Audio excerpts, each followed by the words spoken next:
السلام علیکم ورحمت الله وبرکاتو.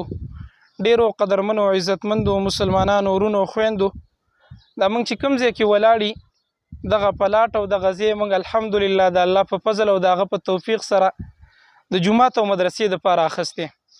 دا په پېښور کې د دورې روډ سره نږدې د جبی پل سره بالکل نږدې مسجد ټاون ته مخامخ ځای دی او د سړک د پاسه ځای دی او په دغه ټوله علاقه کې جومات نشته دی، په دې ټول سړک باندې.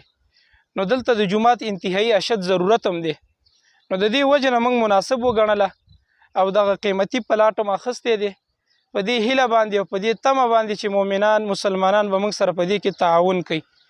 دا ځمکه د بنیاد دی چې هر چا په دې کې تعاون کړی چې په دې باندې څومره منځونه کیږي، په دې جومات کې څومره تلاوتونه کیږي، څومره د الله بندگی کیږي، د قیامته پورې د هغې اجر کې به زموږ او ستاسو پوره حصه. نو د دې اجر نه ځان مه محروموئ. کومو ملګرو له چې الله وس ورکړی، طاقت یې ورکړی، مال یې ورکړی، کم از کم په دې کې که لږه یو که ډېره خپله پوره حصه واخلئ. دا ځای د جومات دپاره موږ اخیستی دی، بیا موږ دا په پټوارۍ تقسیم کړی دی. په 30 लाख روپۍ مرله شوې ده، ټوټل 2 مرلې ځای دی، 2 کروڑ او 10 लाख روپۍ د ټوټل ځای جوړیږي. که یو سړی یو مرله په دې کې اخیستل غواړي، که چا د مرلې وس نه کیږي، د 1 فوټ وس یې کیږي، نو 1 فوټ تقریبا 12,000 روپۍ دی. نو 1 فوټ واخله. که د یو سړي د دې نه زیات وس کیږي، یو جنماز دی پکې واخلي، نو د یو جنماز قیمت دی 72,000 روپۍ.